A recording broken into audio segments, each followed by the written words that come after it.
السلام علیکم ورحمۃ اللہ وبرکاتہ۔ الحمد للہ رب العالمین والعاقبۃ للمتقین، والصلاة والسلام علی سید الانبیاء والمرسلین وعلى آلہ واصحابہ اجمعین، اما بعد فأعوذ باللہ من الشیطان الرجیم، بسم اللہ الرحمن الرحیم، فصل لربک وانحر، آمنت باللہ صدق اللہ العظیم وصدق رسولہ النبی الکریم، ونحن على ذلك لمن الشاہدین والشاکرین والحمد للہ رب العالمین۔ خطبہ مسنونہ کے بعد ہم اور آپ مل کر عقیدت و محبت کے ساتھ نبی کریم صلی اللہ تعالی علیہ وسلم کی بارگاہ میں درود و سلام کا نذرانہ پیش کریں اور بلند آواز سے درود پاک پڑھیں۔ اللہم صلی علی سیدنا و مولانا محمد وبارک وسلم، صلاۃ و سلاما علیک یا رسول اللہ صلی اللہ تعالی علیہ وسلم۔ یہ مبارک مہینہ چاند کی تاریخ کے اعتبار سے 12واں مہینہ یعنی آخری مہینہ ہے، اور اسی مہینے میں بیت اللہ شریف کا حج کیا جاتا ہے، اور اسی مہینے کی 10، 11 اور 12 تاریخ کو اللہ کی رضا کے لیے قربانی کی جاتی ہے۔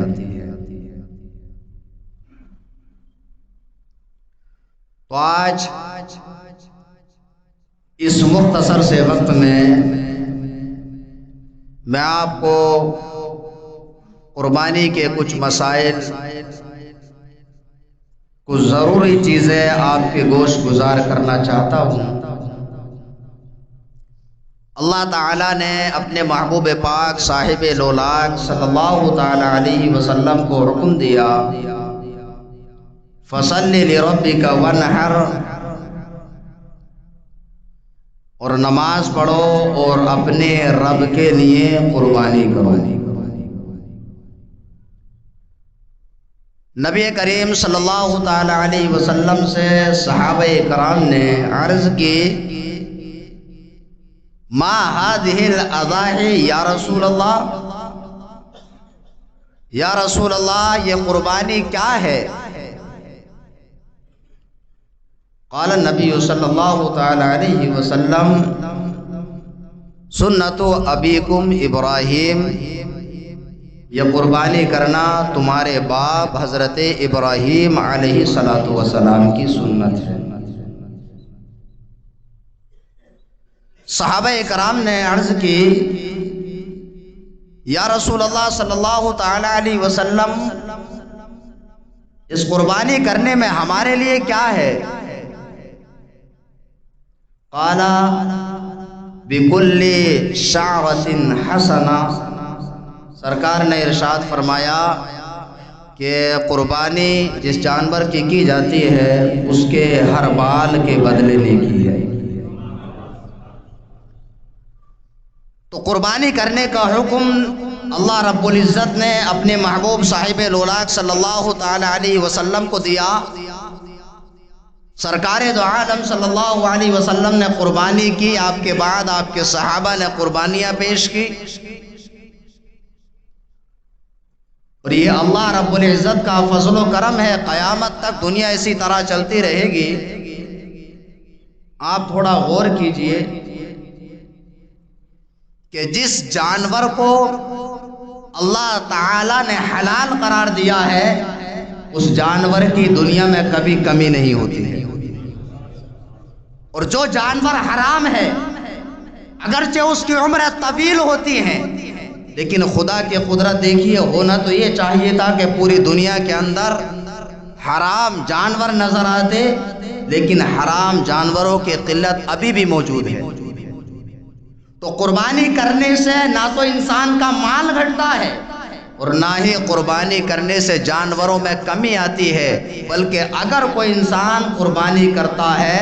تو جو انسان قربانی کرتا ہے اس کے گھر میں برکت نازل ہوتی ہے، اور جن جانوروں کی قربانی کی جاتی ہے ان جانوروں میں اللہ تعالیٰ برکت عطا فرماتا ہے۔ آپ دیکھیے نا، ہر سال کتنے لاکھوں جانور ذبح کیے جاتے ہیں، لیکن کبھی آپ کو یہ شکایت نہیں ملی ہوگی کہ دنیا کے اندر سے جانور جو ہے وہ ختم ہوتے جا رہے ہیں۔ تو قربانی کرنا یہ حضرت ابراہیم علیہ السلام اور نبی کریم صلی اللہ تعالی علیہ وسلم کا طریقہ ہے، اور قربانی کرنا یہ واجب ہے۔ اب قربانی کے مسائل بیان کرتے ہوئے میں آپ کے سامنے بتاؤں کہ قربانی کبھی انسان کے غنی ہونے کی وجہ سے اس پر واجب ہوتی ہے، اور کبھی قربانی اس وجہ سے بھی انسان پر واجب ہو جاتی ہے کہ انسان اللہ تعالی سے قربانی کا وعدہ کر لیتا ہے، اور کبھی کبھی قربانی اس وجہ سے بھی واجب ہو جاتی ہے کہ انسان کسی جانور کو نامزد کر کے اس میں قربانی کی نیت کر لیتا ہے، تو اس اعتبار سے بھی انسان پر قربانی واجب ہو جاتی ہے۔ تو ان تینوں نظریات سے دیکھا جائے تو قربانی تین طرح کی ہوتی ہے، جس کو عام لفظوں میں کہا جائے کہ قربانی وہ ہے کہ جو امیر اور غریب دونوں پر واجب ہوتی ہے، اور قربانی کی ایک صورت یہ ہے کہ وہ صرف فقیر پر واجب ہوتی ہے، غنی پر نہیں، اور ایک صورت یہ ہے کہ قربانی صرف غنی پر واجب ہوتی ہے، فقیر پر واجب نہیں۔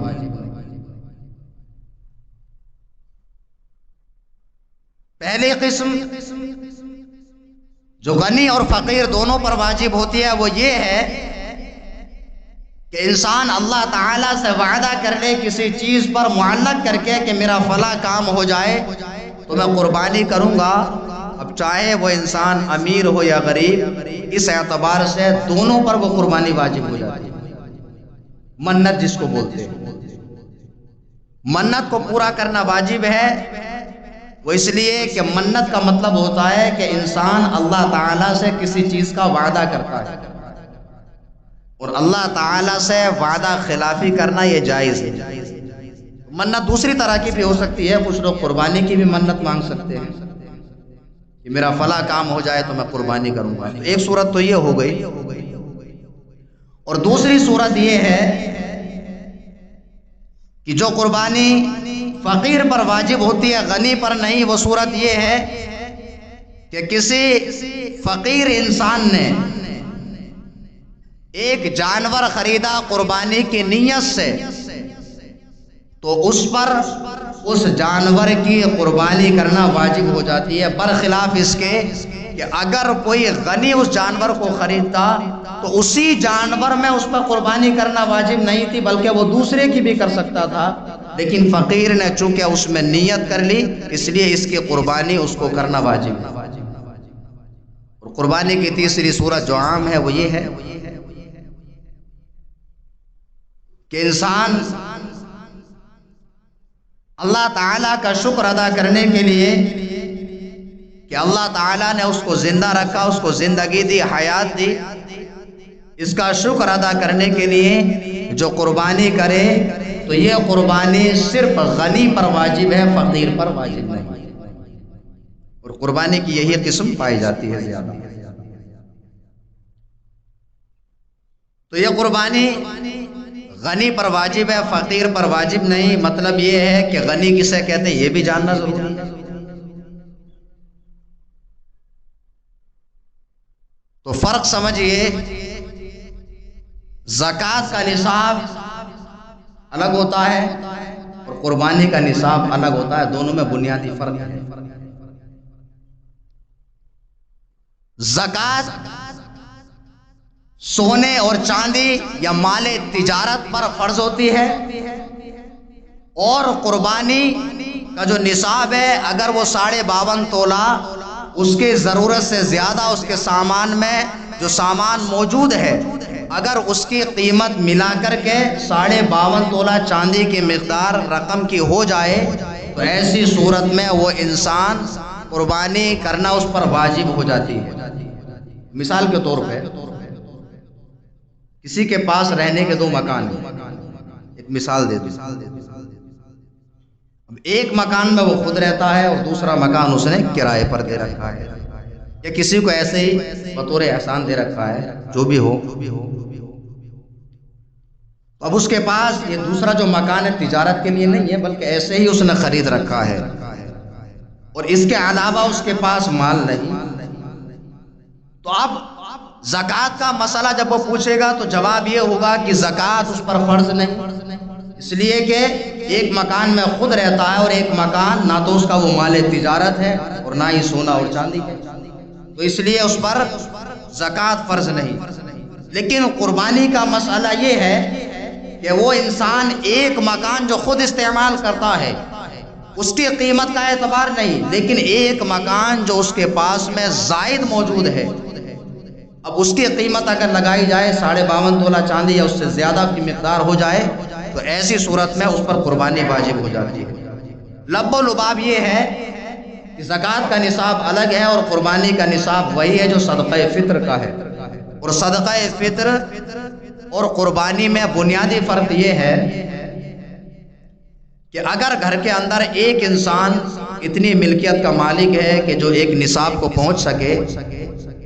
تو اس شخص کو صدقہ فطر اپنی طرف سے بھی اور اپنے گھر میں جو بچے ہیں ان تمام کی طرف سے صدقہ فطر ادا کرنا اس پر واجب ہے۔ اور ایک بھی لفظ چھوٹ گیا تو کچھ بھی سمجھ میں نہیں آیا۔ تو مطلب یہ ہے کہ صدقہ فطر اور قربانی میں بنیادی فرق یہ ہے کہ اگر کوئی انسان اتنا مال رکھتا ہے ضرورت سے زائد کہ جو 52.5 تولہ چاندی تک پہنچ سکے تو صدقہ فطر جب وہ ادا کرے گا تو اپنی طرف سے بھی ادا کرے گا اور اپنے بچوں کی طرف سے بھی ادا کرے گا۔ لیکن قربانی میں اتنا ہے، صدقہ فطر اور قربانی کا نصاب ایک ہے، لیکن بنیادی فرق یہ ہے کہ صدقہ فطر اپنے پورے گھر کی طرف سے اس کو اکیلے کو ادا کرنا ہے، اور قربانی کا مسئلہ یہ ہے کہ قربانی صرف اس شخص کو جو مالک نصاب ہے اپنی طرف سے ایک کی طرف سے ادا کرنا ہے۔ یہ فرق ہو گیا۔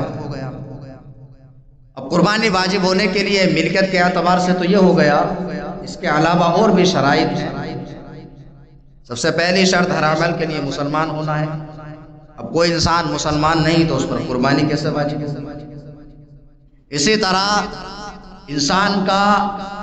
قربانی واجب ہونے کے لیے یعنی یہ تمام شرائطیں بیک وقت پائی جائیں تبھی انسان پر قربانی واجب ہونے، تو مسلمان ہونا، اور دوسرا انسان کا عاقل ہونا۔ مطلب یہ ہے کہ وہ انسان ایسا نہ ہو کہ 24 گھنٹے پاگل ہی رہتا ہو۔ اگر کوئی انسان پاگل رہتا ہو، ہر اعتبار سے وہ قربانی کرنے کی استطاعت رکھتا ہو، لیکن اس کے صرف پاگل ہونے کی وجہ سے اس پر قربانی واجب نہیں ہے۔ اسی طرح سے وہ انسان مقیم یعنی غیر مسافر ہو، وہ انسان اگر سفر کی حالت میں ہے اور تمام شرائط اس میں قربانی کی پائی جاتی ہیں اور قربانی کے ایام میں وہ انسان مسافر ہے تو اس پر قربانی واجب نہیں، امیر ہونے کے باوجود۔ واجب کے بارے میں بتا رہے ہیں، اگر کوئی کرے تو جس پر واجب نہیں ہے وہ بھی کر سکتا ہے، پھر وہ تطوع یعنی نفل ہے، ثواب پائے گا، لیکن نہ کرنے پر وہ گناہگار نہیں ہوگا۔ یہ فرق ہے واجب میں اور نفل میں۔ اسی طرح سے قربانی کے لیے یہ بھی ضروری ہے کہ وہ نابالغ نہ ہو۔ اگر کوئی انسان نابالغ ہے اور وہ ساری شرائط اس کے اندر پائی جاتی ہیں، مال بھی رکھتا ہے، تب اس پر قربانی واجب نہیں۔ اور قربانی میں مرد اور عورت کی تخصیص نہیں ہے۔ اگر چاہے مرد اتنی ملکیت رکھتا ہو تو مرد پر قربانی واجب ہے، اور اگر اس گھر کے اندر عورت ملکیت رکھتی ہو تو عورت پر واجب ہے، اور اگر دونوں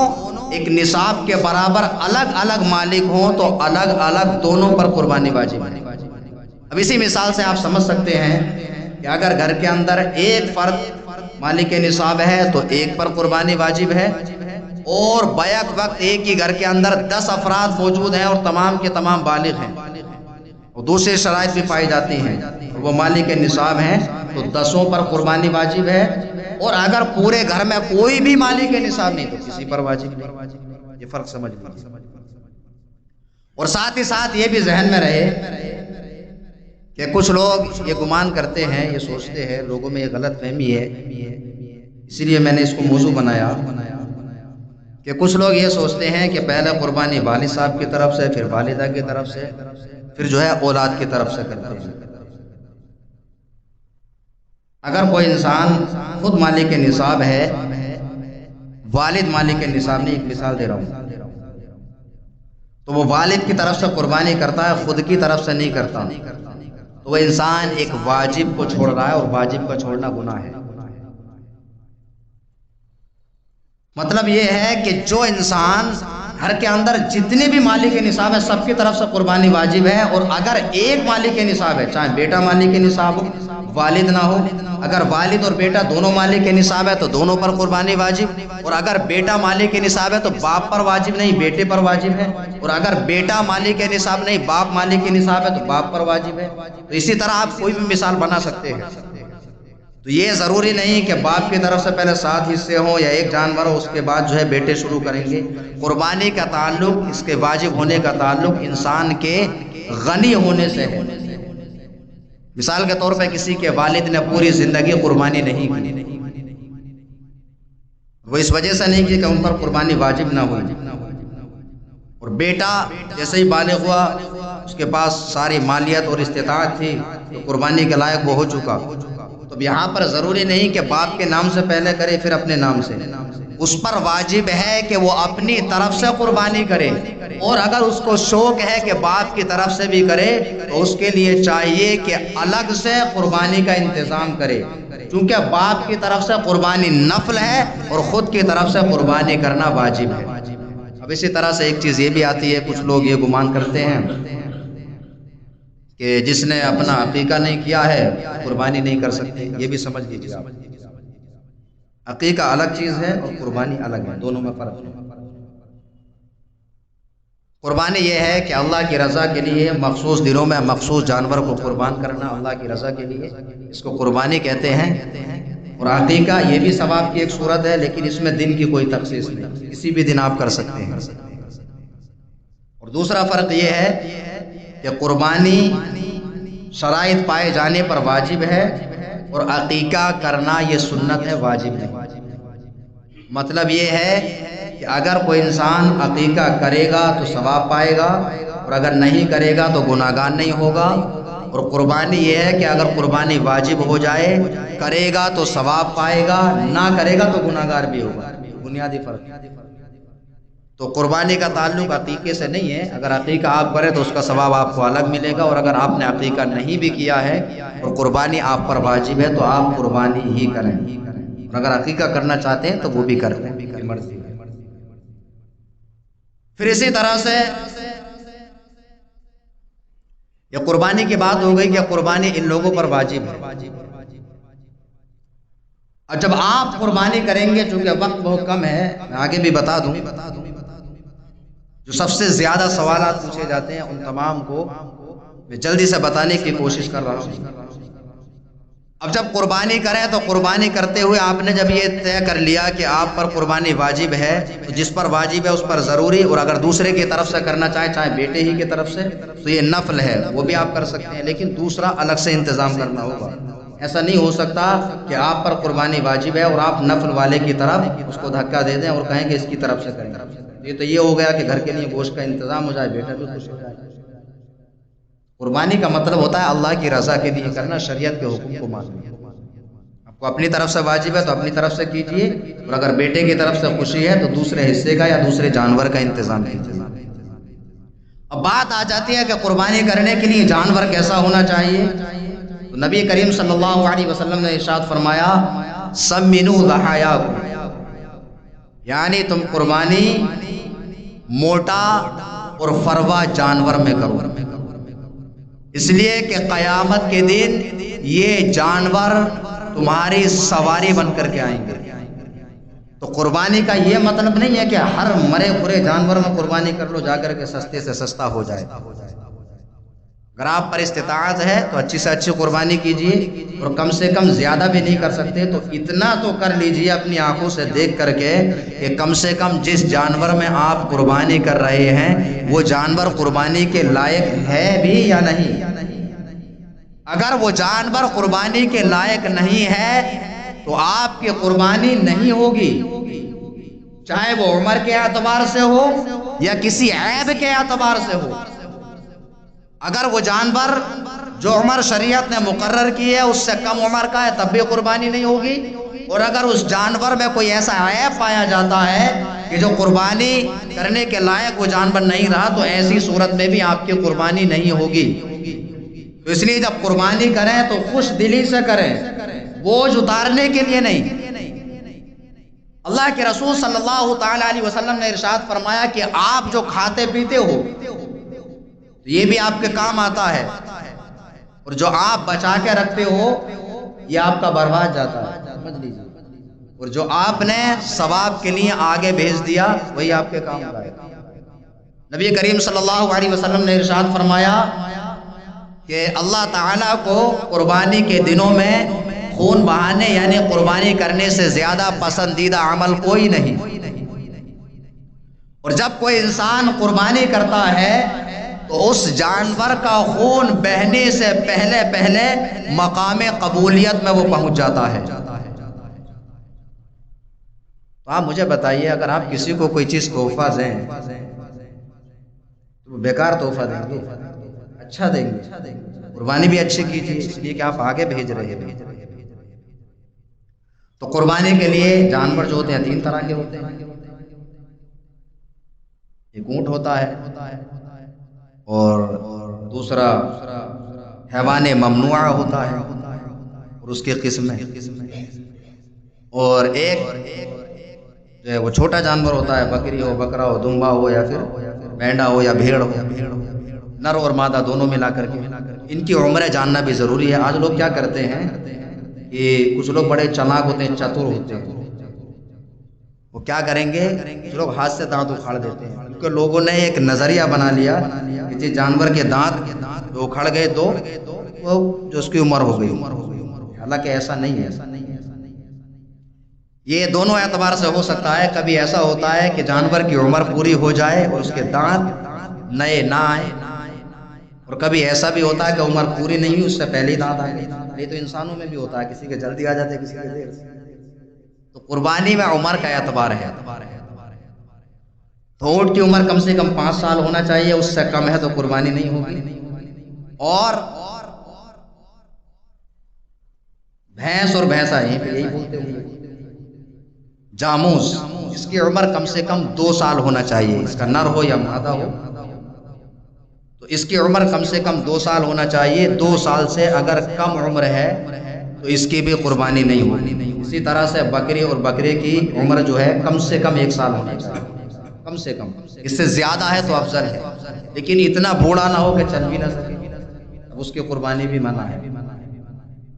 تو یہ جانوروں کی عمر ہو گئی، تو دانت کا کوئی اعتبار نہیں۔ اگر آپ کا دل یہ گوارا کرتا ہے یہ جانور دیکھنے میں اگر بکری بکرا ہے 1 سال سے زیادہ یا 1 سال کا ہے تو آپ اس کو خرید سکتے ہیں، دانت کو دیکھنے کی ضرورت نہیں۔ اسی طرح سے بیچ والا جانور، اس کی عمر آپ کو لگتا ہے 2 سال ہے، تجربے کار لوگ جانچ کر کے یہ بتا دیں کہ اس کی عمر 2 سال ہو سکتی ہے تو اس کو آپ لے لیں، اور اسی طرح اس کی قربانی تو یہاں ہوتی نہیں ہے۔ تو یہ 2 جانوروں پر زیادہ ڈیپینڈ رہتا ہے، عمر کا بہت اعتبار ہے۔ پھر اس کے بعد بات آ جاتی ہے کہ جانور عمر جب پوری ہے تو کچھ عیوب ایسے بھی پائے جاتے ہیں کہ جن عیبوں کے ہونے سے قربانی نہیں ہوتی ہے، اور کچھ چیزیں ایسی ہوتی ہیں کہ حقیقت میں وہ عیب ہے ہی نہیں، لیکن انسان کے ذہن میں خیالات آتے ہیں علم نہ ہونے کی وجہ سے۔ یہ بار بار سوال پوچھا جانے والا کہ جس بکرے کے پیدائشی سینگ نہ ہو اس کی قربانی کا کیا حکم ہے؟ تو دیکھیے جناب، جس بکرے کے پیدائشی سینگ نہ ہو اس کی قربانی کرنے میں نہ کوئی کراہت ہے نہ کوئی قباحت ہے، آپ بلا جھجک اگر دوسری تمام چیزیں اس میں صحیح ہیں تو قربانی کر سکتے ہیں۔ اسی طرح بار بار جو سوال آتا ہے وہی آتا ہے کہ دو جانور آپس میں لڑے اور لڑنے کے بعد اس کا سینگ ٹوٹ گیا، کیا کریں اس کا؟ تو دیکھیے جانور چاہے خریدنے کے بعد اس کا سینگ ٹوٹا ہو یا پہلے ٹوٹا ہو، چاہے 1 انچ ٹوٹ جائے یا 5 انچ ٹوٹ جائے، کوئی اعتبار نہیں، سینگ چاہے کتنا بھی ٹوٹ جائے، لیکن ایک چیز یاد رہے، سینگ اگر ٹوٹ گیا تو اس کی قربانی کرنے میں کوئی حرج نہیں ہے، لیکن اگر اس کا سینگ اتنا ٹوٹ گیا کہ اندر کا مغز نظر آنے لگا، چاہے وہ خریدنے سے پہلے ٹوٹا ہو یا خریدنے کے بعد، تو اب اس کی قربانی آپ سمجھ گئے؟ سینگ جو ہے اتنا ٹوٹ جائے کہ اندر کا حصہ جو مغز ہوتا ہے وہ نظر آنے لگے تو قربانی نہیں کر سکتے، اور اوپر کا کتنا بھی ٹوٹ جائے تو اس کی قربانی کرنے میں کوئی بھی حرج نہیں ہے۔ اسی طرح سے کسی جانور کے کان کٹے ہوئے ہوتے ہیں، تو زمانہ بھی بڑا الگ ہے، پہلے زیورات عورتیں پہنتی تھی، اب تو جانور بھی پہنتے ہیں، اس کو چھدا کے لے آتے ہیں۔ دیکھیے اس میں پھر کیا دیکھا جائے گا کہ اگر اس کا کان 1/3 یا 1/3 سے کم کٹا ہوا، سمجھ لیجیے، ظاہر سی بات ہے جب اس کو زیور پہنانے کے لیے اس کا کان چھیدیں گے تو اتنا تو کٹے گا۔ تو اگر اس کا کان جو ہے 1/3 یا اس سے کم کٹا ہوا ہے تو اس کی قربانی کرنے میں کوئی حرج نہیں ہے، لیکن اگر 1/3 سے زیادہ اس کا کان کٹ جائے تو اس کی قربانی نہیں کر سکتی۔ پھر اسی طرح سے بات آ جاتی ہے کہ کسی جانور کے کیا ہے جو پستان ہوتے ہیں، تھن ہوتے ہیں،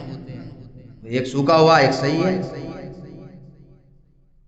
اور کسی کے جو پستان ہوتے ہیں وہ 4 بھی ہوتے ہیں۔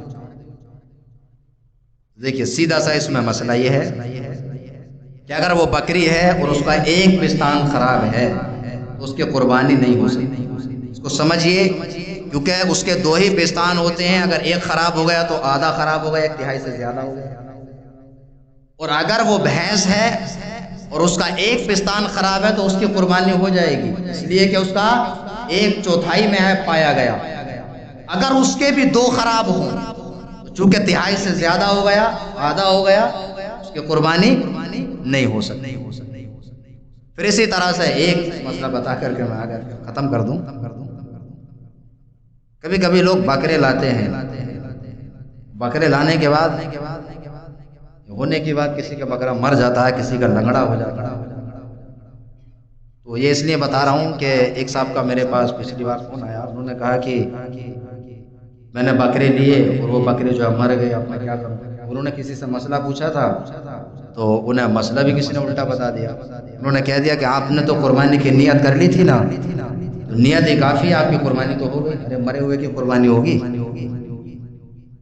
کچھ بھی۔ دیکھیے کوئی انسان بکرا خرید کر کے لایا اور وہ مر گیا یا گم ہو گیا، تو اب دیکھا جائے گا کہ اب بھی وہ مالک نصاب ہے تو دوسرا خرید کر یا دوسرے جو شرکت والا جانور ہے اس میں ایک حصے کی شرکت کرے، اور اگر وہ صاحب استطاعت نہ رہا پھر وہ مر گیا، چونکہ قربانی ہے ہی نہیں اس پر واجب، تو چھوڑ دے، دونوں چیزیں ہو گئی۔ تو ایسا نہیں ہے کہ آپ کا جانور مر گیا تو قربانی ہو گئی، وہ قربانی نہیں مانی جائے گی، مرا ہوا مطلب قربانی کے نام ہے،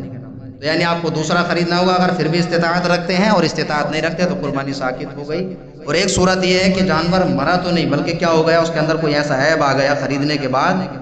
کہ جو قربانی کے لیے معیوب ہے، تو اگر اس کے اندر لنگڑا پن بہت کم ہے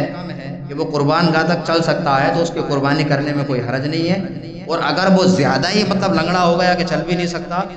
تو اس میں دیکھا جائے گا کہ جو قربانی کرنے والا اس کی حیثیت کیسی ہے۔ اگر وہ انسان شریعت کے اعتبار سے فقیر ہے